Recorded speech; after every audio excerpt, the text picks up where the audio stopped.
Today's collectible spot, we are having a look at the Square Enix, this is Play Arts Kai, Batman v Superman, Dawn of Justice, figure number 3, Armored Batman.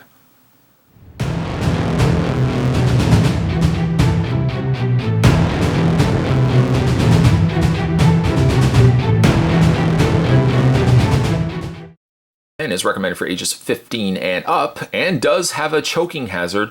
He's not recommended for children under 3 years of age due to small parts.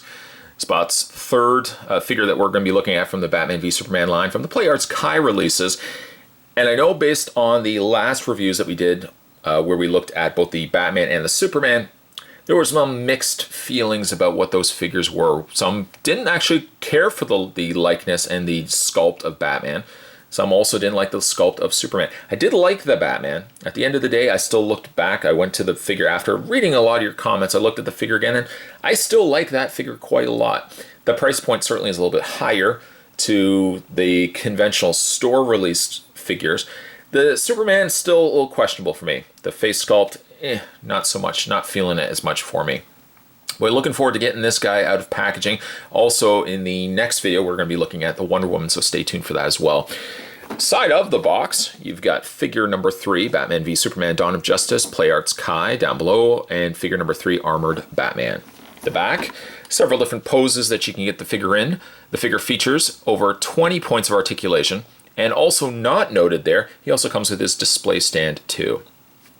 Finally, just before we take a break, you can take the flap and open that up completely, showcasing what the figure is going to look like inside with his different interchangeable hands, his grenade launching gun, and I'm trying to see if there's other things in there as well. We'll get this all opened up, needless to say anyways.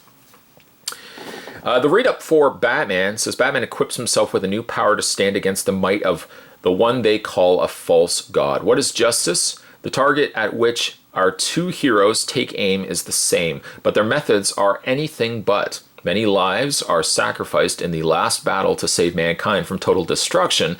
That tragedy is at the root of the conflict between Superman and Batman. For his imminent clash with the Man of Steel, Batman resolves to assemble the full might of mankind's technology, shoring up the strength of Earthlings against the might of the powers of the alien Superman. The result, the Batman armor, a single man harnessing the full might of human reasoning, faces off fiercely against a being beyond earthly understanding. Whose methods will prevail? Where does the path of righteousness lend over our heroes? Good read up, actually.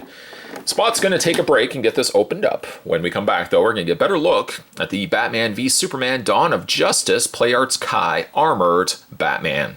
There's more heading away, guys. Don't go anywhere. The first thing we'll have a look at with Armored Batman is the hexagonal display stand that comes with the figure. I know I didn't show this with the regular Batman and the regular Superman, just because if you've collected the Play Arts Kai releases in the past, the display stand is exactly the same. There's 2 peg points where you can adjust the neck. We'll just go ahead and wiggle this off. That can plug into the back like so. There's also an adjustable neck where you can separate this out and you can adjust it all the way along the neck, whether you want a lower stand or higher neck. And then you've got an adjustable area here and the waist clip. Sometimes you do have to make sure you tighten it.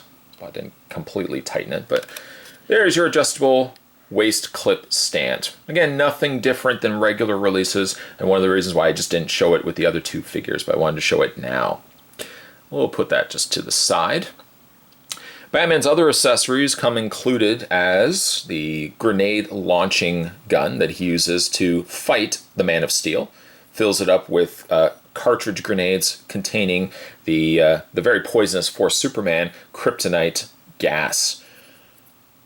It's painted minimally. There's not really much paint to it, but again, it fits the bill as it does in the movie. It's very simplistic in its paint design, but a very elaborate constructed grenade launching gun.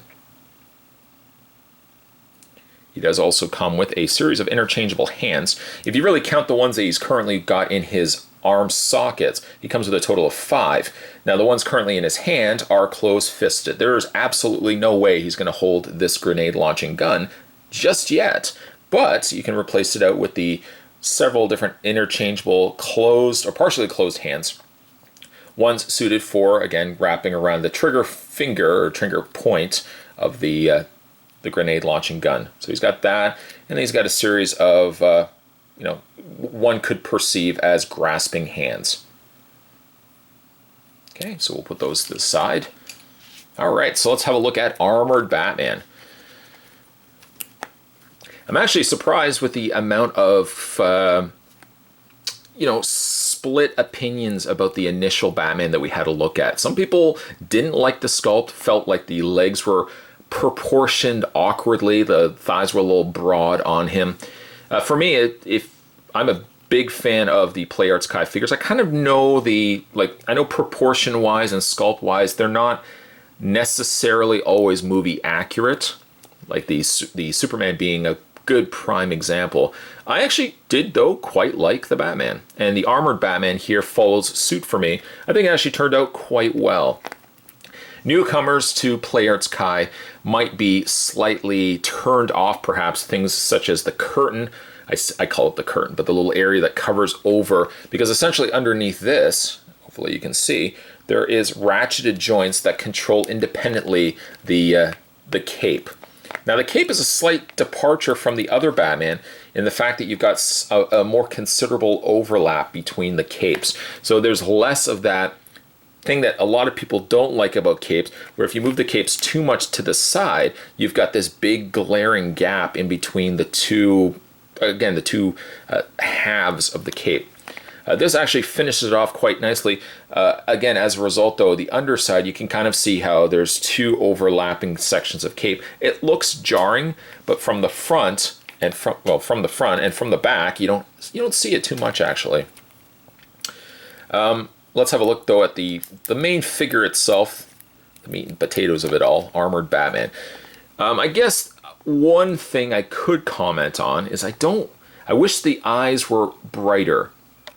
They went with a more darker version of white, almost borderline it almost comes across more like a silver or light gray than it does a white. A little bit of just that contrast of the bright white of the eyes could, I think, brought all of this together. Because he does have very muted, muddy sort of grays and colors incorporated into this figure specifically as well. The grays almost come across more like browns, which again could be off-putting to some individuals. But I think primarily my heart of my angst towards this figure, I think, relies more solely in the eyes, that I wish that they were a little bit brighter, conveying the light-up eyes that he has in the movie.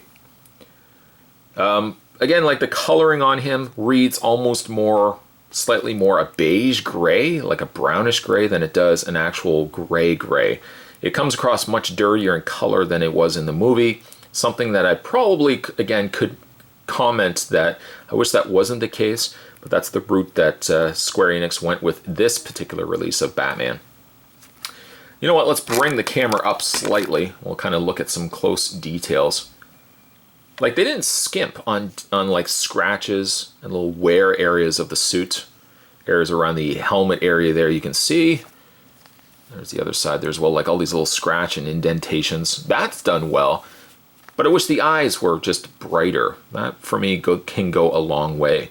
I want to like go in there with a brush and like some white paint and just kind of paint those in. But I feel like I really shouldn't have to. The golds, actually something else I could talk about, like the golds, for example. The golds don't stand out very much.